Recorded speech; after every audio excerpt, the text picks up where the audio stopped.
O Glauber me pediu para tratar desse assunto, que é a Trindade. Curiosamente, a igreja que eu sou membro é a Igreja Trindade. Depois de bastante deliberação, nós éramos conhecidos como igreja sem nome, então a gente entendeu que o ensino bíblico sobre a Trindade era tão importante para a fé que nossa igreja deveria ser assim chamada. E nós temos aí o PowerPoint, o Glauber vai nos ajudar passando esse PowerPoint. Vocês podem ter acesso a esse material depois, só pedir ao Glauber ou o irmão Carlos também. Mas eu queria começar lendo alguns textos bíblicos para destacar que esse assunto tão difícil é um assunto calcado da Sagrada Escritura. A gente diz que o nome de nosso Deus é Pai, Filho e Espírito Santo por causa do testemunho da Sagrada Escritura, porque assim a Escritura ensina e orienta a gente a fazer. Nosso Deus é uno e trino. Nosso Deus é uma essência, três pessoas. Então, alguns textos bíblicos importantes. Eu vou tentar chamar a atenção de vocês para algumas questões aqui no texto. Como o Glauber já disse, vocês têm a liberdade aí de fazer suas perguntas, levantar suas questões. Um texto bem conhecido. Portanto, ide, fazer discípulos de todas as nações, batizando-os em nome do Pai, do Filho e do Espírito Santo, ensinando-os a observar todas as coisas que vos tenho mandado, e eis que estou convosco todos os dias até a consumação dos séculos. As palavras finais de Jesus no Evangelho de Mateus, um evangelho dirigido a monoteístas, esse é um ponto importante, ok? Dos 4 evangelhos, é o único evangelho dirigido a judeus, daí a preocupação de Mateus com o cumprimento de profecias, com ligações não muito óbvias com o Antigo Testamento. Por exemplo, nós temos 5 grandes livros do Antigo Testamento, que compõem o Pentateuco, e em Mateus nós temos 5 discursos. O grande momento do Pentateuco é a revelação no Sinai. O grande momento do Evangelho de Mateus é Jesus no monte ensinando. No Sinai nós temos a lei, no Sermão do Monte nós temos a nova lei. Moisés disse que viria um profeta maior do que ele, o povo deveria escutá-lo. Agora nós ouvimos Jesus, que o que foi dito ao profeta, a Moisés, agora se cumpriu em Jesus, e Jesus aprofunda essa lei dada no Sinai. Então, nesse evangelho, dirigido a adeptos de uma fé fortemente monoteísta, o texto termina de forma surpreendente.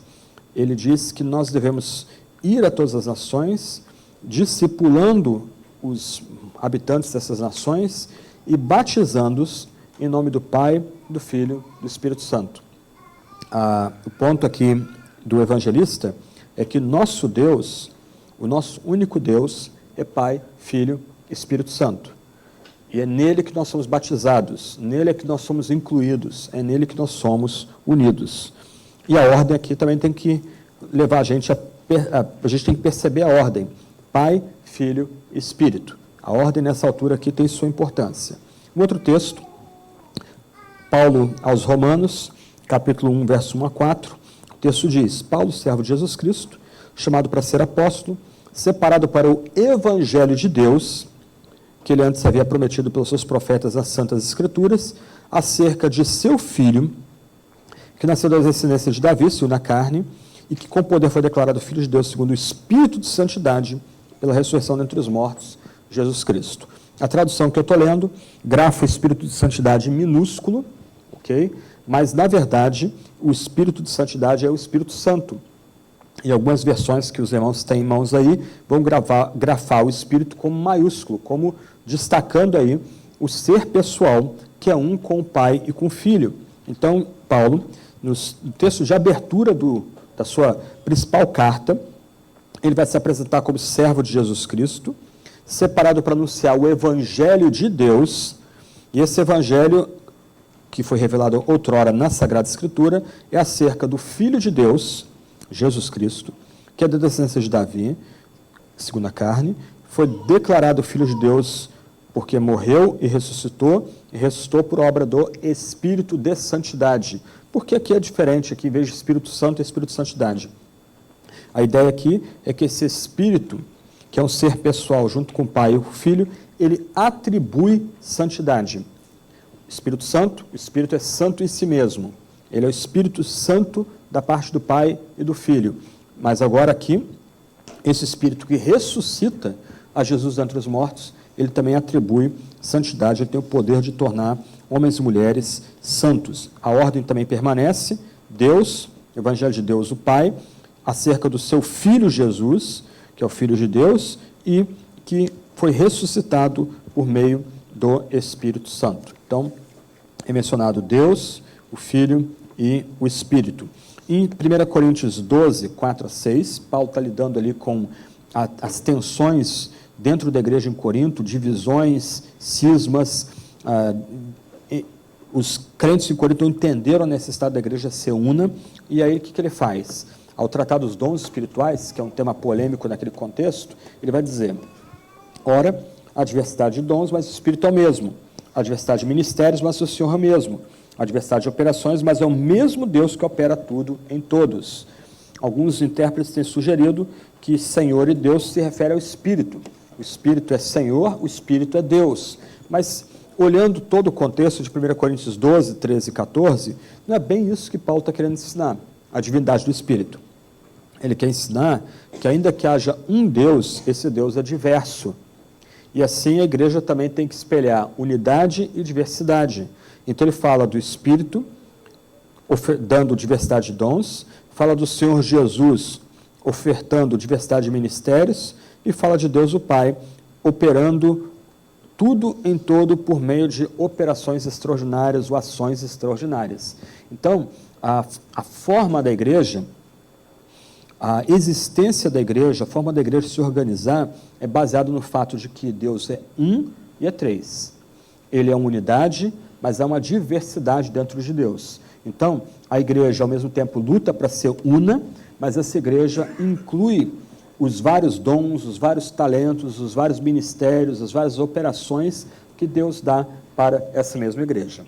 Nós somos um corpo, diversos membros. Não somos todos o mesmo membro. Nós temos mão, pés, braços, pernas, tronco, coluna, etc. Assim a igreja é una, a igreja é uma única comunidade do qual Cristo é a cabeça. Mas, do outro lado, nós precisamos incluir os vários dons e talentos dentro do serviço da igreja local. A igreja não é só pregação, a igreja não é só profecia, não é só ensino. A igreja é misericórdia, é conhecimento, é fé, e esses vários dons têm que ser incluídos dentro da igreja. Assim como Deus é um e três, a igreja tem que ter unidade e também, em alguma medida, diversidade. Só que a ordem aqui já mudou. Nos dois primeiros textos, a ordem é Pai, Filho e Espírito. Aqui é o Espírito, o Filho e o Pai. Okay?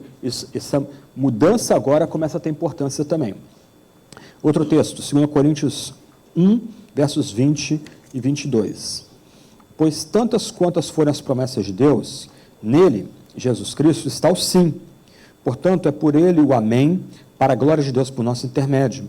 Mas aquele que nos confirma convosco em Cristo e nos ungiu é Deus, o qual também nos selou e nos deu como penhor o Espírito em nossos corações. Nota que a ordem aqui é diferente também. O Filho é destacado em primeiro lugar, depois o Pai, depois o Espírito Santo. Ok? Então, dentro da Sagrada Escritura, há uma certa ordem na menção das pessoas divinas, num momento colocado o Pai, o Filho e o Espírito, mas em outro momento, agora em Paulo, é destacado o Espírito, o Filho e o Pai, e depois o Filho, o Pai e o Espírito Santo. Essa mudança de ordem tem também algo para ensinar para a gente, vamos falar dela daqui a pouco. Outro texto muito conhecido, 2 Coríntios 13, 13, a chamada bênção apostólica, a graça do Senhor Jesus Cristo, o amor de Deus e a comunhão do Espírito Santo sejam com todos vós. Alguns pastores gostam de consertar essa sequência. Eles vão falar do amor de Deus, a graça do Senhor e a comunhão do Espírito Santo, porque na cabeça deles parece que é uma prioridade. Deus é mais importante, Deus é maior do que o Filho, e o Deus, o Pai, Deus, o Filho são maiores do que o Espírito Santo. Parece que não. Ok? Se você notar 1 Coríntios 12, o Espírito é destacado em primeiro lugar. Em 2 Coríntios 1, o Filho é destacado em primeiro lugar. Agora, em 2 Coríntios 13, 13, o Filho é destacado em primeiro lugar. A graça do Senhor, depois o amor de Deus e a comunhão do Espírito Santo sejam com todos vós. É uma mudança de ordem aqui na citação das pessoas divinas. Okay? A gente avança mais um pouquinho. 1 de Pedro 1, verso 2. Eleitos na presença de Deus o Pai, na santificação do Espírito, para a obediência e a aspersão do sangue de Jesus Cristo. Graça e paz vos sejam multiplicadas. Aqui, um outro apóstolo do Senhor cita o nome de Deus, Pai, Filho e Espírito, mas numa outra ordem. Primeiro é o Deus o Pai, depois o Espírito e depois Jesus Cristo. A ordem mudou aqui, ok? Finalmente, 1 João capítulo 4, versos 8 a 10 e 13 a 15. Aquele que não ama, não conhece a Deus, porque Deus é amor. Nisso se manifestou o amor de Deus para conosco, em que Deus enviou seu Filho unigênito ao mundo, para que por meio dele vivamos. Nisso está o amor, não que nós temos amado a Deus, mas em que ele nos amou a nós e enviou seu Filho como propiciação pelos nossos pecados. Nisso conhecemos que permanecemos nele e ele em nós, por ele nos ter dado do seu Espírito. E nós temos visto e testificamos que o Pai enviou seu Filho como Salvador do mundo. Qualquer que confessar que Jesus é o Filho de Deus, Deus permanece nele e ele em Deus. Nós estamos vendo aqui vários textos bíblicos que colocam as três pessoas da deidade juntas, Pai, Filho e Espírito. A ordem de apresentação não altera o fator. Deus é um, mas Deus é três. Deus é uma essência, mas se revela em três pessoas distintas. E agora, o apóstolo João, no clímax da sua famosa epístola, ele vai explicar que a gente só pode falar que Deus é amor se Deus for um e três. A gente vai voltar a esse ponto mais adiante. Mas uma questão essencial para a fé cristã é que a fé cristã, ou a fé na Trindade, resolve um problema milenar. Como a divindade pode ser amor e santidade sem mudar, sem haver mudança em si mesmo? Como Deus pode ser ao mesmo tempo justo e reto e, do outro lado, misericordioso e gracioso, sem que haja uma ruptura interna em si mesmo? Esse é o dilema do muçulmano. Para o muçulmano, ainda que ele fale da misericórdia divina, o que sobressai na fé muçulmana é a onipotência divina e a absoluta pureza de Deus e a absoluta santidade de Deus. Por assim dizer, no Islã, Deus está sempre irado contra o pecado dos homens. Porque Deus, no Islã, Alá no Islã, é um ser solitário, ele não consegue ser amor e santidade ao mesmo tempo. João resolve o problema aqui. Ele mostra que o nosso Deus trino, ele pode ser santidade ao mesmo tempo que ele é amor. Ele pode ser ofendido pelos nossos pecados ou pelos pecados da humanidade, ele pode ser suscitado a ter ira contra os pecados da humanidade, ao mesmo tempo que ele é propício àqueles pelos quais ele morreu. O texto diz, então, Deus é amor. A afirmação aqui não é uma afirmação de um atributo divino. Pode ter pessoas na igreja, e mesmo fora dela, que vão dizer que Deus, o principal atributo em Deus é amor. Mas Deus não é só amor. Deus é santidade. Deus é retidão. Deus é justiça. Como Deus é um ser simples, não há uma prioridade entre os atributos divinos, entre as qualidades de Deus. O texto aqui não está dizendo que o amor é o principal atributo divino. O texto está dizendo que Deus em si mesmo é amor. E ele experimenta esse amor porque ele já existe como uma comunhão de pessoas. O Pai, o Filho e o Espírito existem em Deus, ou são Deus. E porque Deus é Pai, Filho e Espírito, Deus vive numa família divina, por assim dizer, Deus vive numa comunhão divina, ele é amor. E aí o texto diz, esse amor, como é que esse amor se manifestou a gente? Como é que a gente teve uma revelação do amor de Deus? Porque ele enviou seu Filho unigênito ao mundo. Porque Deus enviou seu único Filho, o Filho do seu amor ao mundo, nós sabemos que Deus, em si mesmo, nas suas relações internas, ele é amor. E o texto vai tornar esse amor aqui, vai explicitar o grau desse amor. Deus nos amou, a nós, e esse amor se manifestou a nós, porque ele enviou seu Filho, seu único Filho, para ser propiciação pelos nossos pecados. Em outras palavras, Deus é amor, e um amor completamente puro e santo, e nós nos é manifestado esse amor porque Deus enviou seu Filho para morrer pelos nossos pecados, mas seu Filho não é enviado apenas para morrer pelos nossos pecados, ele é enviado para propiciar completamente o pecado que nós cometíamos e ofendíamos esse Deus e impedíamos que o amor dele fosse derramado sobre nós. Em outras palavras, o problema que o ser humano não tem como resolver, isto é, como eu posso me achegar a Deus e ser aceito por Deus, é resolvido pelo próprio Deus, um Deus que é amor. Um Deus que ama satisfaz a sua própria santidade. Um Deus que ama, por assim dizer, propicia a sua própria ira contra o pecado da humanidade. E o texto continua dizendo que a gente conhece esse amor, experimenta esse amor, porque Deus nos deu do seu Espírito. Em outras palavras, o Deus que ama transborda em amor. O Deus que ama propicia a si mesmo, satisfaz a si mesmo. Ele permanece santo e amoroso. Ele age para que a ira dele seja satisfeita, completamente aplacada.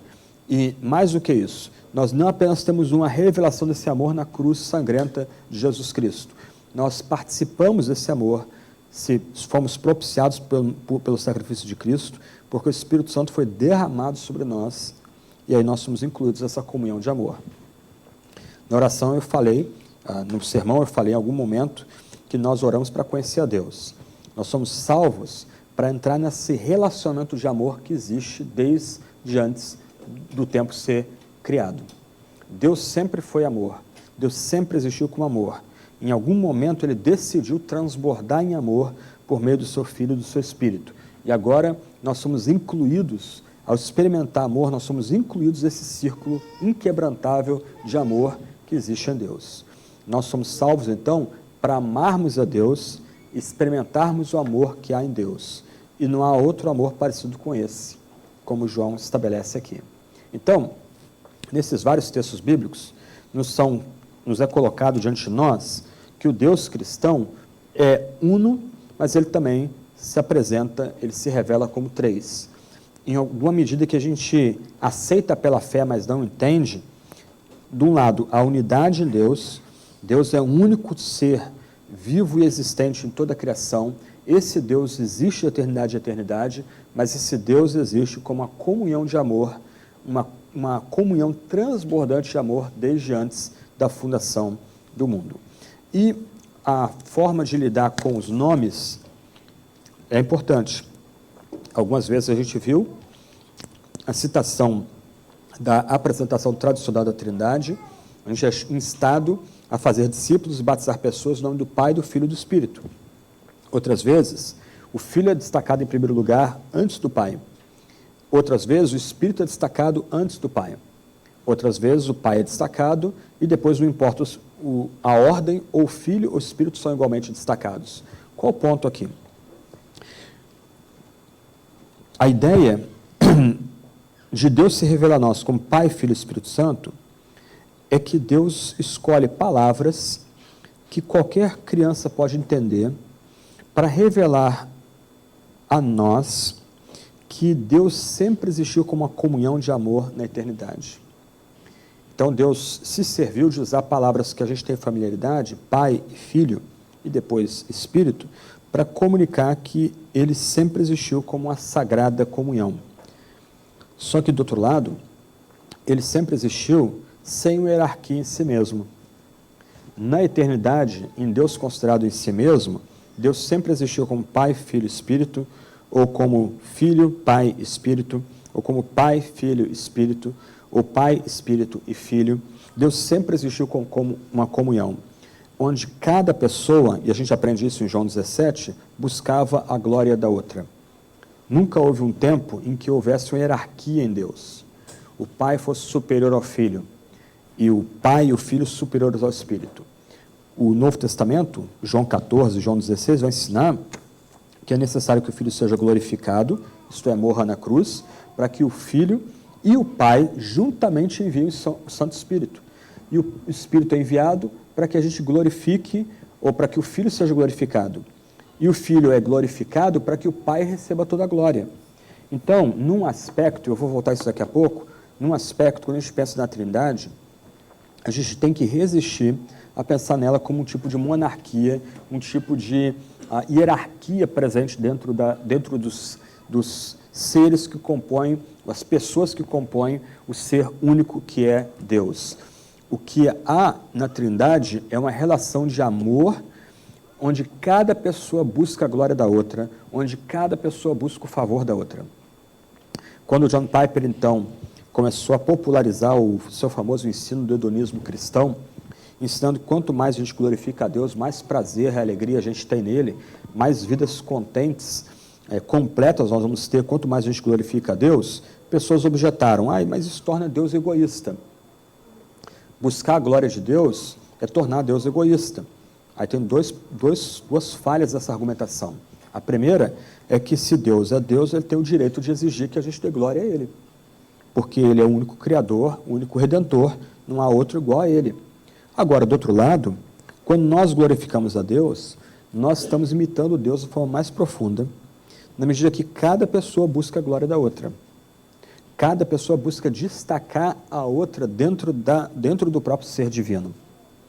Na história, então, da salvação, cada pessoa magnifica a outra. O Pai quer ser glorificado no Filho e no Espírito. O Espírito é dado para que o Pai seja glorificado e o Filho receba louvor.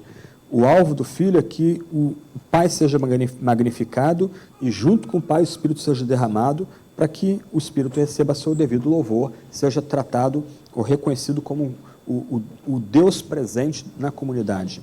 Então, a mudança na ordem dos nomes, nos vários textos bíblicos que nós lemos, aponta para o fato que, na eternidade, considerando Deus em si mesmo, a plena igualdade entre as pessoas. Isso vai ter implicações para a gente mais adiante. O outro quadro aí importante é pensar no que a Bíblia ensina sobre as pessoas divinas. Eu não vou ler os textos bíblicos, só vou mencionar as passagens, ou os enunciados. Você vai receber o PowerPoint, você pode checar depois a Bíblia com calma. Mas a Bíblia consistentemente ensina que o Pai, o Filho, o Espírito são divinos e são o único Deus. Como a gente vê isso? Tanto o Pai, como o Filho, como o Espírito têm os nomes de Deus. O Filho é chamado de Senhor. O Espírito Santo é chamado de Espírito Santo. Senhor era Yahvé no Antigo Testamento, o Santo era Yahvé no Antigo Testamento. Agora, o Filho, junto com o Pai, o Espírito, junto com o Pai e o Filho, recebem nomes divinos. Eles são chamados por nomes que só são usados apropriadamente para falar de Deus. Outro argumento aí, o Pai, o Filho e o Espírito têm atributos divinos. Geralmente a gente pensa nos atributos como só relacionados ao Pai, mas na Sagrada Escritura, os atributos são do Pai, do Filho e do Espírito. O Pai, o Filho e o Espírito são eternos, são coiguais, coeternos, eles compartilham bondade, compartilham misericórdia, compartilham ira. O Espírito Santo, Ananias e Safira mentem ao Espírito, e o apóstolo Pedro vai dizer, por que vocês mentiram a Deus? E eles são fulminados pelo próprio Espírito Santo. O que aponta para que o Espírito não é energia de Deus, não é o poder de Deus, mas o Espírito é um ser pessoal, junto com o Filho e junto com o Pai. Então, as três pessoas divinas têm os mesmos atributos. Jesus, mesmo em seu estado encarnado, tinha os atributos de todo o poder que o Pai e o Filho, o Pai e o Espírito compartilham. Jesus, no seu estado encarnado, ele era onipresente. Ao mesmo tempo que ele estava localizado na Judéia do primeiro século, ao mesmo tempo Jesus ele tinha o conhecimento de todo mundo, presente em toda a criação. Jesus tinha o conhecimento exaustivo. Nesse sentido, então, como lidar com passagens bíblicas em que aparentemente Jesus está limitado no seu estado encarnado? A famosa história de Jesus no barco no Mar da Galileia, ele dormindo, e a tempestade joga o barquinho para lá e para cá, e os discípulos todos apavorados e vão acordar Jesus para incomodar Jesus. Essa passagem ilustra um ponto. O Pai é livre, o Pai age como quer, e o Filho e o Espírito compartilham do atributo de liberdade. Deus é o ser mais livre que há, ele age sem nenhuma coação, ele predetermina a história como ele quer predeterminar a história, como um autor de um livro de romance ou ficção. Ele cria os personagens e ele monta a história de acordo com as características de cada personagem, de tal forma que essa história alcança um clímax que ele mesmo, Deus, como o grande autor divino, ele estabelece. E ele faz isso livremente. E o Filho tem o atributo da liberdade. O Filho, então, usa os seus atributos de poder quando quer. Apresenta a Jesus uma pessoa adoentada, pedem para ele curar essa pessoa, ele perdoa pecados. E as pessoas ficam confusas com isso. E ele vai propor, o que é mais fácil, perdoar pecados ou curar? Então, para que saiba que o Filho do Homem tem poder na terra, toma tua cama, levanta e anda. Quer dizer, só Deus pode fazer isso. E Deus faz isso em Jesus quando quer. Talvez um texto mais complicado, Marcos 13, quando Jesus diz que não sabe o tempo da sua vinda. Algumas pessoas vão dizer ali, vão sugerir então, hereticamente, diga-se de passagem, que é Jesus homem falando, não Deus.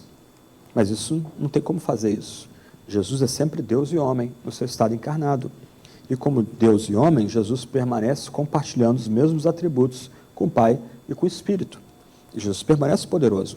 Jesus permanece onisciente. Como lidar com esse texto, então? A melhor forma de lidar com o texto é ir direto ao texto original. É tentar entender o que Jesus queria dizer no idioma em que o texto foi vazado. Então, a palavra ali que é traduzida como Deus não sabe o tempo da sua vinda, ou Jesus não sabe o tempo da sua vinda, só o Pai que sabe, na verdade, o texto original diz que o Filho não vê o tempo da sua vinda. Isso é o que está no grego. E eu perguntei para vários eruditos, tradutores do Brasil, por que então, eu quero entender por que o texto é traduzido de forma a diminuir a glória de Cristo. Os tradutores dizem, não, isso tem sido tradicionalmente traduzido assim, a gente não sabe por que não se traduz de acordo com os originais. Eu não vejo o tempo da minha vinda. E aí começa o texto a fazer sentido, sem haver necessidade de fazer uma ruptura entre o Pai e o Filho, ou entre a divindade e a humanidade de Jesus. Jesus, no seu estado encarnado, ele não vê o horizonte que vai diante dele. Ele está falando ali no seu estado de ter assumido a natureza humana com seus pecados e com seus limites. Mas, do outro lado, ele sabe quando ele virá, porque ele já decidiu vir em glória lá na eternidade, antes que o mundo fosse criado, antes que o tempo fosse criado, na aurora dos tempos, como disse C.S. Lewis, o Pai e o Filho, o Espírito, já decidiram o dia em que a história será encerrada. Então, quando Jesus, no seu estado encarnado, não usa atributos de todo o poder, ele não usa, porque não é porque ele está limitado, ou ele perdeu os atributos. Não, porque ele, Jesus, sendo livre com o Pai e com o Espírito, ele usa os seus atributos de poder quando lhe convém. Por isso que Jesus não fica curando e fazendo sinais e prodígios todo o tempo. Todas as histórias de curas e milagres e prodígios da Bíblia têm um fim. Eles têm um alvo. Jesus não fica distribuindo sinais e prodígios de forma caprichosa. Ele faz sinais e prodígios em momentos-chave para impressionar pessoas e apontar para o fato de que ele é o Messias, é o servo que foi prometido outrora. Essas pessoas também fazem as obras de Deus. O Pai, o Filho e o Espírito fazem as obras de Deus. O mundo foi criado por meio de Jesus Cristo. Ele é o primogênito, o primeiro de toda a criação. O Espírito parava sobre o abismo, lá em Gênesis. A gente leu há pouco em Romanos 1, o Espírito que ressuscitou Jesus entre os mortos. Em outras palavras, o Pai, o Filho e o Espírito são Deus, porque eles fazem obras que só Deus pode fazer. O que surpreende em Jesus? Não é que, diferente de profetas de outrora, Jesus não pede para Deus curar, Jesus cura, Jesus liberta, Jesus perdoa pecados. Só Deus pode fazer isso. E por último, cada pessoa da deidade ela é digna de louvor. Isso é mais óbvio com o Pai, mas também o Novo Testamento ensina que o Filho é digno de louvor. O Novo Testamento vai ensinar que o Espírito Santo é digno de ser louvado e ser adorado também. Então, à luz de todos esses textos bíblicos, a gente precisa fazer 6 afirmações aqui. 3 relacionadas à unidade de Deus e 3 à diversidade de Deus. As primeiras afirmações são que o Pai o Pai é o Deus único, o Filho é o Deus único, o Espírito é o Deus único. Então, há unidade e diversidade em Deus. Do outro lado, o Pai não é o Filho não é o Espírito não é o Pai no Novo Testamento. Não há confusão entre as pessoas do Novo Testamento. Okay? Parece meio difícil no começo, mas o que quer dizer isso aqui? O Pai é o Pai. O Pai sempre é o Pai. Para ele ser Pai, ele sempre teve um Filho. O Pai e o Filho não se confundem. O Pai e o Filho sempre tiveram Espírito. O Espírito procede do Pai e do Filho. Então, o Espírito não é nem o Pai, nem o Filho, mas o Espírito é Deus, o Pai é Deus, o Filho é Deus. Uma essência, 3 pessoas. Aqui não é 1 mais 1 mais 1, ok? Aqui é 1 vezes 1 vezes 1 igual a 1. As palavras aqui são complicadas, porque a gente está tentando usar algumas palavras que são da nossa experiência para falar de Deus. Isso lembra a gente que a gente está literalmente no Campo Santo, e a gente tem que descalçar os nossos pés aí, porque a gente está no Campo Santo. A gente não está tratando aqui de questões secundárias ou questões de fácil resolução. Não, a gente está literalmente na presença de Deus, arriscando falar dele dentro dos limites da revelação. Então, o que eu costumo dizer para a minha comunidade é o seguinte: vocês não precisam ser expertos sobre a Trindade. Vocês não precisam ser crânios sobre a Trindade. Não se espera que pessoas da minha comunidade ou aqui escrevam tratados sobre a Trindade. Se Deus levantar isso entre vocês ou na minha igreja, excelente, glória a Deus por isso. Mas o crente, ele tem que ficar nos limites da revelação. O crente não pode orar da seguinte forma: ó, nosso Deus e Pai, muito obrigado pelo dia de hoje, obrigado porque o Senhor morreu na cruz para me salvar. Como? E eu escuto isso nas nossas igrejas. Isso é herético. Não foi o Pai que morreu na cruz para salvar a gente, foi o Filho. Por isso que o Pai é Deus, o Filho é Deus, mas o Pai não é o Filho não é o Pai. Não dá para confundir as pessoas. Cada modo de existência em Deus é distinto do outro. Ainda assim, os 3 juntos são o mesmo Deus. Difícil? Sim. Eu dou risada quando alguém diz que o debate mais difícil da fé é predestinação e livre-arbítrio. Não é. É isso aqui. Mais difícil ainda é falar da unidade, da humanidade e divindade de Jesus Cristo. E é por isso que somos salvos, porque em Cristo a divindade assumiu a natureza humana. São temas muito difíceis, mas são absolutamente importantes para a nossa fé. Indo avante aí, então. As Escrituras ensinam que o único Deus se revela em 3 pessoas distintas, mas que são, ao mesmo tempo, iguais entre si. Lembra a ordem de citação das pessoas? Elas vão variar. Por quê? Porque o Pai, o Filho e o Espírito são iguais entre eles. O que os distingue não são obras, porque no final, cada pessoa faz as obras da outra. O que distingue cada pessoa são os relacionamentos. De novo, Deus é amor porque Deus é 1 e 3. Eu vou colocar isso no quadro daqui a pouco. Deus é pessoal, Ele é amor, e só pode ser amor transbordante, gracioso, propiciador, experimental, por ser o Deus trino. A declaração Deus é amor, então, é uma declaração trinitariana. Então, vamos ao meu argumento aí. Segue aí a linha de raciocínio, vê se faz sentido aí. Não há nada mais perfeito que o amor, ok? E amor aqui em termos bíblicos, aquele amor que se dá, não é amor de sentimento, amor de paixão, não. O amor que se dá, que está pronto a se sacrificar pelo próximo, né? O amor que está pronto a oferecer o melhor para que o próximo cresça, esse amor é o mais perfeito que há, a mais perfeita virtude. Não, nada mais perfeito que amor. Se Deus possui a plenitude de tudo que é bom e perfeito, possui a plenitude do amor. Okay?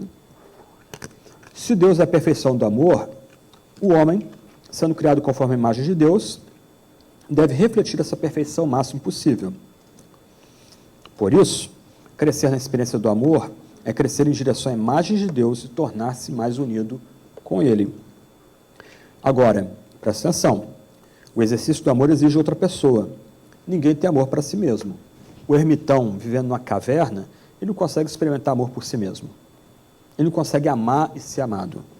Ele pode até ter experimentado o amor, mas agora, isolado, no meio do deserto, no meio da floresta, ele não consegue amar e nem ser amado. Tá? Então, o exercício do amor exige outra pessoa. Ninguém tem amor por si mesmo. O amor precisa ser direcionado a outra pessoa para que se constitua em verdadeiro amor, amor aqui no sentido bíblico. Agora, onde existe apenas uma pessoa, não existe amor. Daí a conclusão de que, se Deus é amor, Ele não pode existir solitariamente, logo, não pode ser um Deus uno, ou para usar a linguagem teológica, não pode ser um Deus monopessoal. E esse é o drama de muçulmanos, esse é o drama de Testemunha de Jeová. Eles leem no Antigo Testamento da misericórdia divina, eles leem, no caso do Testemunha de Jeová, sobre amor divino, mas porque para eles Deus é solitário, é um Deus monopessoal, eles não conseguem experimentar amor nas suas relações. Conversa com alguém que tenha sido Testemunha de Jeová e tenha se convertido à fé verdadeira. Ele é execrado pela sua família. As relações mais básicas, que são as relações de consanguinidade, são simplesmente obliteradas e cortadas. Aquela pessoa é um pária. A família não fala mais com aquela pessoa. Pensa no muçulmano. O muçulmano se converteu, ele tem que fugir do Oriente Médio, porque senão ele é morto. Ele vai ser assassinado. Por quê? Porque já que Deus é um ser solitário, por mais que se fale da misericórdia divina, se fale do amor divino, esse Deus não consegue amar de fato. Somente um Deus tripessoal consegue ser amor e transbordar amor, e mesmo quando esse amor é ofendido, consegue perdoar de tal forma que a ofensa é removida.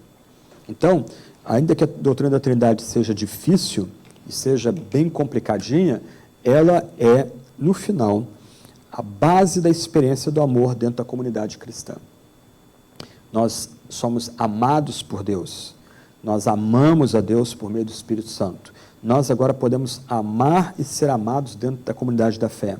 Por quê? Porque há um Deus que é uno, o único ser que existe, e esse ser é tripessoal, ele já experimenta amor em si mesmo, ele experimenta comunhão em si mesmo, ele é totalmente satisfeito em si mesmo, mas porque ele é amor, ele transborda em graça e misericórdia. Ele inclui os piores pecadores nessa aliança de amor. Então, o testemunho da Escritura é que existe um único Deus, e esse Deus existe uma trindade em três pessoas iguais e eternas. Aqui um ponto mais complicadinho. A teologia cristã tem distinguido entre a trindade imanente e a trindade econômica. Até o momento, a gente está falando da trindade imanente, que é Deus considerado em si mesmo, é a trindade considerada em si mesma. Ao considerarmos Deus em si mesmo na eternidade, o que se tem é uma aliança de amor entre Pai, Filho e Espírito Santo. A palavra técnica que a gente usa aí é uma comunhão pericorética. Isto é, cada pessoa se interpenetra, se interrelaciona a uma dança de amor no ser trino na eternidade. E ele tem prazer em incluir a gente nessa dança de amor. Na trindade econômica, é a revelação que Deus faz de si mesmo na história. Na revelação que Deus faz de si mesmo na história, então, momentaneamente, o Filho se submete ao Pai. O Espírito precisa que o Filho seja morto e glorificado para que o Espírito venha do Pai e do Filho. Só que mesmo na trindade econômica, a subordinação do Filho ao Pai não é uma subordinação de ordem ou comando ou de prioridade. Como Jesus diz no Evangelho de João, o Filho anseia para fazer a vontade do Pai. Ele não espera o comando do Pai, ele se antecipa ao comando do Pai. O que foi decidido na eternidade entre Pai, Filho e Espírito, na encarnação, na história de Jesus no mundo, Jesus anseia cumprir. Ele não é como filho, como nós somos ou nós temos, né, que você tem que dar umas cutucadas para ele fazer alguma coisa. Ele tem prazer em antecipar qualquer comando do Pai. O prazer do Filho na história, na encarnação, na sua vida na terra, é fazer a vontade do Pai. E o Espírito é dado para que o Pai e o Filho sejam glorificados na história da redenção, na revelação que Deus faz de si mesmo na nossa história, na grande história. Então, a gente precisa distinguir entre a trindade imanente, que é Deus em si mesmo, e a trindade na história, a trindade econômica, que é a ação de Deus na história humana. Então, na trindade em si mesma, a plena igualdade entre as pessoas, há um anseio para que cada pessoa receba a glória, mas na encarnação, Jesus, ao assumir a natureza humana, ele se coloca debaixo da vontade do seu amado Pai. E ele anseia, ele tem prazer e alegria em fazer a vontade do seu Pai. Aí você tem aí um quadro que une aquelas 6 declarações, né, e torna um pouco mais explícito o que eu estou tentando afirmar. No meio do quadro, Deus é um, há um único Deus. não vários deuses, há só um único Deus. E esse Deus se revela como Pai, como Filho e como Espírito. Só que o Filho não é o Pai não é o Espírito não é o Filho. As pessoas não mudam, elas não se misturam, elas não se confundem, elas são claramente delineadas na Sagrada Escritura, elas têm peculiaridades próprias de acordo com a Sagrada Escritura, mas as três pessoas juntas são o único Deus vivo e verdadeiro. E aqui eu gosto muito de uma citação de Gregório de Nazianzo, um escritor aí do século IV ao século V, depois de Cristo, e num sermão para preparar para batismos, ele diz o seguinte: olha que bonito isso aí. Antes de todas as coisas, conservai-me esse bom depósito, pelo qual vivo e combato, com o qual quero morrer, que me faz suportar todos os males e desprezar todos os prazeres. Refiro-me à profissão de fé no Pai, e no Filho, e no Espírito Santo. Eu vou-la confio hoje. É por ela que daqui a pouco vou mergulhar-vos na água e vos tirar dela. Eu vou-la dou como a companheira e dona de toda a vossa vida. Dou-vos uma só divindade e poder, que existe uma nos três, e que contém os três de maneira distinta. Divindade sem diferença de substância ou de natureza, sem grau superior que eleve, considerando em si mesmo, sem grau superior, que eleve, considerando em si mesmo, é Deus todo inteiro. A infinita connaturalidade de três infinitos. Cada um considerado em si mesmo é Deus todo inteiro. Deus os três considerados juntos. Nem comecei a pensar na unidade e a Trindade me banha com seu esplendor. Nem comecei a pensar na Trindade e a unidade toma conta de mim. Antes de encerrar, eu quero destacar algumas questões práticas aí para mostrar como essa doutrina é importantíssima. Eu queria abrir para perguntas. Então, se alguém tiver alguma pergunta, alguma dúvida que eu puder ou souber responder, fique à vontade aí para pedir para o microfone chegar a você.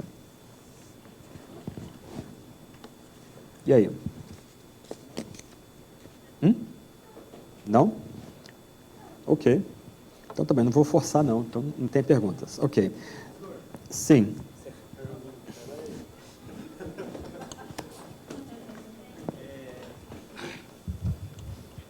Em relação a isso que o pastor acabou de falar sobre o islamismo, testemunho de Jeová e judaísmo, mas mais implicitamente o islamismo.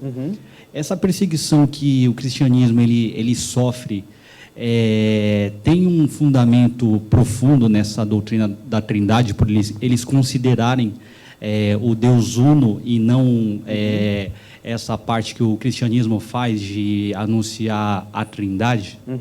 Sim, e esse é um ponto importante na evangelização em terras muçulmanas. Uma das primeiras questões que é levantada é que nós somos politeístas ou triteístas. Então, o missionário cristão ele vai precisar se munir de argumentos bíblicos para mostrar que Deus, na Bíblia, é um e três. Por exemplo, na Sagrada Escritura, Issa, que é Jesus, ele faz alguns milagres que o próprio Maomé não faz. Então, eventualmente, a partir do próprio Corão, o missionário cristão já pode começar a semear algumas dúvidas na cabeça do muçulmano para trazê-lo à autoridade do Novo Testamento. Então, nós temos duas fés entrando em colisão, em rota de colisão. Então, os muçulmanos entendendo que nós somos politeístas, cremos em vários deuses ou num Deus com muitas cabeças, e nós entendendo que eles creem numa construção idolátrica que não é o Deus verdadeiro. Daí o conflito. E a diferença é que nós chamamos pessoas para o Evangelho da Paz e eles usam a violência para disseminar a sua mensagem. Ok? Quais são as direções práticas da doutrina da Trindade? Só quero mostrar para vocês alguns pontos aqui, para mostrar que nós teremos vidas pobres se nós não aderirmos formalmente, claramente, ao ensino trinitariano. Okay? Um ponto aí. O Senhor Deus não criou o mundo por solidão. Antes de o mundo vir à existência, já havia uma comunhão eterna de amor na Santa Trindade. A criação do mundo é fruto do amor transbordante de Deus. Nada em Deus, ou mesmo fora dele, exigiu que os céus e a terra fossem criados. Toda a criação, todo o cosmos, é um ato livre e gracioso do Deus Criador. Esse ponto aqui é básico. Algumas vezes eu vejo pessoas na igreja dizendo o seguinte: a igreja precisa de grupos pequenos e a base bíblica é que Deus estava sozinho e criou o homem para ter comunhão com Ele, para ter sua solidão apagada pela criação do homem. Isso é blasfemo e reflete uma teologia muito pobre de quem Deus é. Deus sempre foi comunhão. Deus sempre existiu em si mesmo.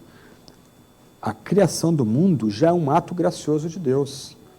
A criação do mundo, que reflete a beleza do Criador, reflete a inteligência do Criador, reflete a ordem que há no Criador, o cuidado que há no Criador. A criação do mundo se dá não porque Deus era solitário e precisava de comunhão e por isso criou um ser humano. Não, a criação do mundo se dá porque Deus livremente quis criar. Não havia nenhuma obrigação em Deus ou fora dele para que ele criasse o ser humano. Nós somos criados por causa da liberdade divina. Deus criou céus e terra pela liberdade divina. Deus já vivia como uma comunhão de amor. Já havia amor em Deus. Segunda aplicação prática, ligado ao primeiro ponto, é que a Trindade lembra que a gente é salvo só pela graça, do começo ao fim. Já que Deus é comunhão eterna, já que Deus é satisfeito em si mesmo, Deus não precisaria salvar os seres humanos. Porque a salvação dos seres humanos não acrescentaria nada à sua glória, majestade e comunhão. Deus já existia como comunhão. Deus já existia na sua glória eterna. Então, quando Deus, após a queda, ele determina salvar o gênero humano, ele faz isso a despeito de nós mesmos, para a sua glória e por causa da sua graça. A nossa salvação não acrescenta ou diminui nada em Deus, mas, do outro lado, a nossa salvação, a salvação dos piores pecadores, se dá para a glória e para a majestade desse mesmo Deus. Para que a gente, aqui agora e na eternidade, celebre sempre, sempre o nome exaltado de Deus. Então, você pode notar que quando pessoas começam a falar que a gente coopera com a nossa salvação, a gente tem que ajudar Deus, a gente tem que fazer a nossa parte, essas pessoas não entenderam quem é Deus segundo a Sagrada Escritura. Porque Deus nos inclui nessa comunhão de amor somente por graça. E graça é imerecido, graça não é, a gente não tem como produzir o merecimento da graça. A graça é graça, ela é dada livremente. Então, se Deus sempre existiu como comunhão, sempre houve amor em Deus, Ele não precisaria da gente. Ao nos incluir nessa comunhão, Ele faz isso com total liberdade, totalmente baseado na sua misericórdia, na sua graça. Ele, de fato, tem misericórdia de quem quer e endurece a quem quer. E a gente fica assim, uau! Eu lembro do Dr. Shedd pregando Efésios 1, que é um texto trinitariano, e ele disse que quando a gente entender a ligação de trindade e predestinação, a gente entraria no templo lá, a capela que a gente tinha no seminário, pulando e vibrando. Porque Deus era satisfeito em si mesmo.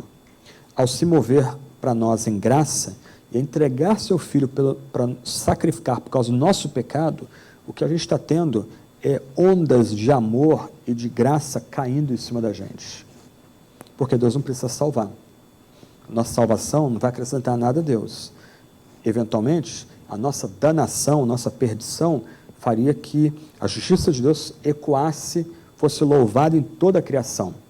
Mas Deus decidiu livremente salvar pecadores e salvar piores pecadores, por sua pura graça. Então, uma compreensão errônea da criação, uma compreensão errônea da salvação ocorre porque há uma visão errônea ou defeituosa de quem Deus é no nível mais profundo. Terceiro ponto, a gente é chamado para viver para a glória de Deus em tudo que a gente faz nessa vida. Então, se a criação é obra da glória, ou obra da graça divina, se a nossa salvação é graça sobre graça, então a gente agora é chamado a consagrar nossa vida à glória de Deus. É o ponto do Piper. Quanto mais a gente glorificar a Deus, mais alegria e contentamento a gente tem nele. Deus nos criou para ter prazer. Deus nos criou para sermos alegres, contentes, gente bonita, rosto bonito, né?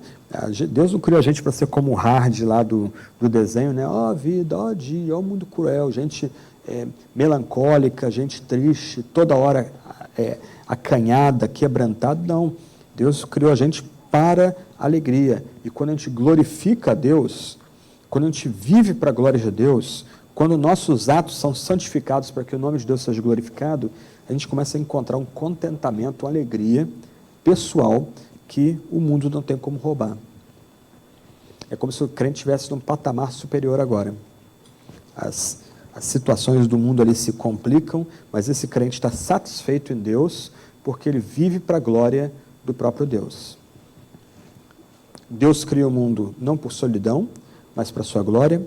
Deus salva os piores pecadores que caíram de um paraíso perfeito para a sua glória, e Deus exige que a gente o responda dando glória a Ele.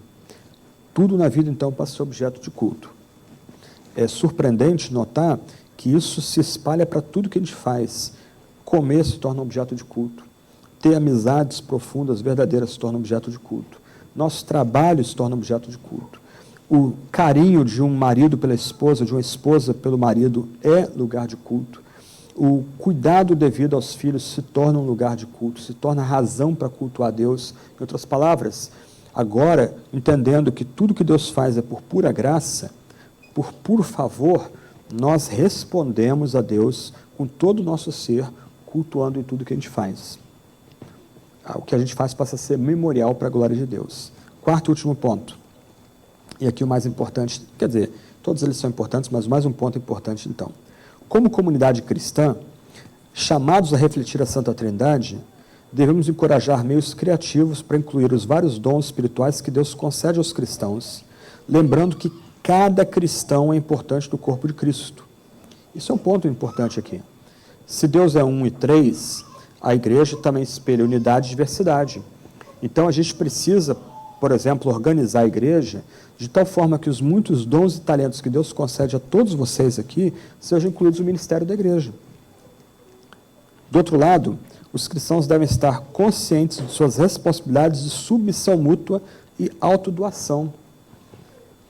Igrejas que não entendem quem Deus é, elas serão marcadamente hierárquicas. O pastor é o dono da igreja, o pastor é o dono da consciência dos membros da igreja, o membro da igreja não dá um passo sem consultar o obreiro. É trabalho, é casamento, é entretenimento, tudo passa pelo obreiro. O obreiro é a voz de Deus na igreja. E o obreiro se torna um déspota e começa a mandar com mão de ferro na igreja. Tem pessoas que viram desigrejadas porque adulteraram, fizeram alguma bobagem na vida cristã, se abriram para alguma heresia, aí eles vão querer ser os desigrejados, se acham aqueles crentes de primeira categoria, descobriram uma outra mensagem oculta agora que os torna superiores do que os crentes simples que entram e permanecem na igreja. Aí desigrejado, esse nível de desigrejado, até muito complicado lidar com eles, são desbocados, são arrogantes, maltratam quem os exorta, etc. Mas outras pessoas foram maltratadas em igrejas locais, foram abusadas por pastores, sofreram abuso espiritual por parte de pastores. Eles foram julgados e execrados por alguma razão dentro de igreja local. Por quê? Porque essa igreja não entendeu que, já que Deus é 1 e 3, não há uma hierarquia, não deveria haver uma hierarquia claramente delineada dentro da igreja local. O que deveria marcar as relações da igreja local é mútua submissão e autodoação. Em outras palavras, o que deve caracterizar uma igreja claramente trinitariana é que eu vejo o meu irmão sempre como superior a mim mesmo. E o meu irmão vai sempre ver o próximo como superior a si mesmo. E a gente vai querer servir o outro, se dar ao outro. E é isso que torna a igreja um negócio completamente diferente, que você não vai ver em nenhuma outra organização secular. O político pode tentar imitar uma versão secularizada da igreja, as seitas podem tentar parecer com a igreja, mas a igreja tem a oportunidade de ser uma comunidade de fato completamente diferente. As individualidades são respeitadas, mas são incluídas dentro da igreja. Elas são valorizadas. Essas individualidades são escaladas para servir a igreja com seus dons e talentos. Mas, do outro lado, cada membro da igreja vê o outro como superior a si mesmo.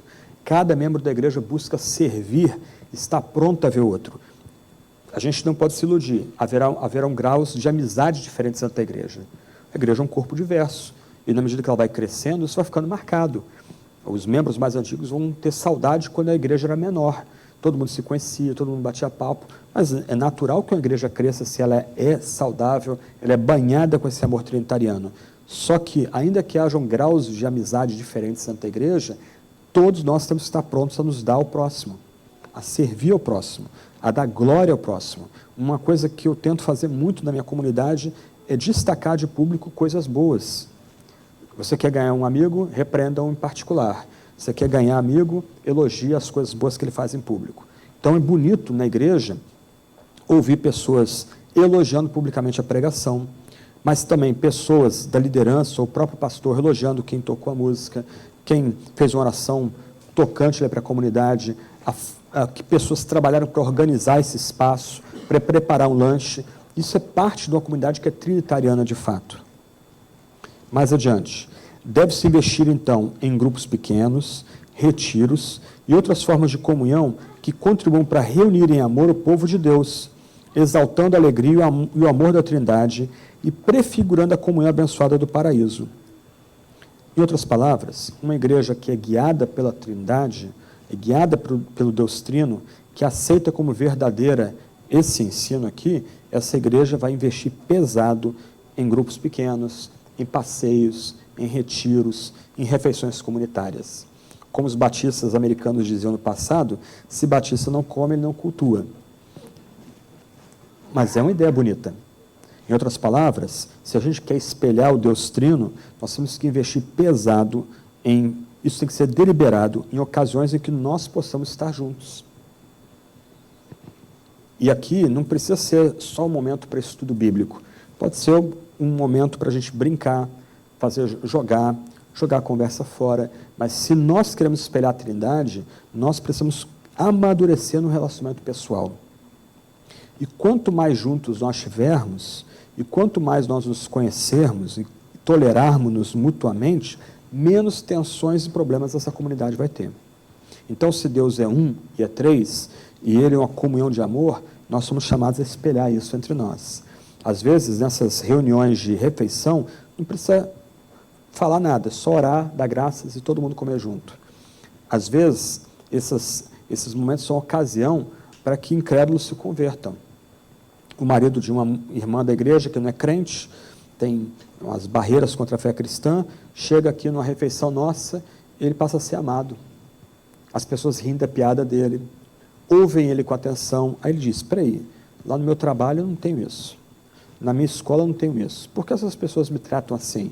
Por causa da qualidade de amor que é nutrido entre a comunidade. Aí ele começa a ser amado, aí ele vai se render a Jesus e passa a ser parte dessa comunhão. Sem pregar, sem necessidade de ter palavra. Então a gente tem que investir nesse tipo de reunião como um espelho de quem Deus é. Mas o mesmo cuidado mútuo não está limitado aos cristãos na igreja local. O senso de unidade e diversidade do corpo de Cristo deveria estender-se às outras igrejas cristãs, não vistas como numa espécie de competição denominacional, mas como congregações companheiras na Igreja Universal do Senhor. Em outras palavras, ainda que a gente curta o que está acontecendo aqui e valorize o que Deus está fazendo aqui, a gente se abre para cooperar com outros irmãos e irmãs de outras comunidades. Como a igreja aqui, apoiando a comunidade de Hamamatsu. Eventualmente, a igreja aqui pode apoiar uma comunidade em outro lugar. Em outras palavras, já que a gente experimenta esse amor transbordante entre nós vamos querer dividir esse amor com outras comunidades, nós vamos estar prontos a cooperar com outras comunidades que tenham a mesma fé que a gente, não como competição, mas como cooperadoras para espalhar a mensagem do Deus Trino para toda a face da terra. Então, a postura do cristão, excluindo as heresias, e seitas, o cristão nunca é sectário. Ele sabe que a diferença é entre um assembleano, um batista, um presbiteriano, um congregacional, um metodista, mas eventualmente ele vai descobrir que esses cristãos, eles adoram o mesmo Deus, que é Pai, Filho e Espírito Santo. Adoram Jesus, que é o Deus homem encarnado. E eles começam a notar que eventualmente eles podem se unir para fazer uma campanha de evangelização num certo local, um evento de impacto de várias igrejas em conjunto ali para mostrar a glória do Salvador, sobretudo no que é um campo missionário como o Japão.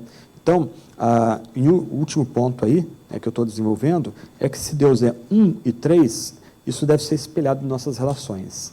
A gente luta para ser uma única igreja, mas, do outro lado, incluindo dons espirituais, criando espaços de memória e de afetividade e de amizade, se abrindo para outras comunidades para servir junto com elas, por amor ao reino, e etc. Eu vou acabar aqui com a citação de Millard Erickson, é um teólogo que eu admiro muito, tive o privilégio de conhecê-lo pessoalmente alguns anos atrás, a teologia dele também exerceu bastante influência sobre a minha vida, e ele termina todo o debate dele sobre Trindade com a seguinte frase. Tertuliano é um pai da igreja do segundo para o terceiro século, tá?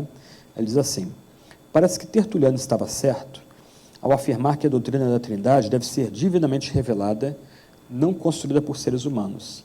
Ela é tão absurda para os padrões humanos que ninguém a poderia inventar. Não defendemos a doutrina da Trindade porque é evidente por si ou logicamente convincente. Nós a defendemos porque Deus revelou que Ele é assim. Como alguém disse acerca dessa doutrina. Tente explicá-la e perderá a cabeça, mas tente negá-la e perderá a alma. Amém? Glauber, só ora para a gente, encerrando.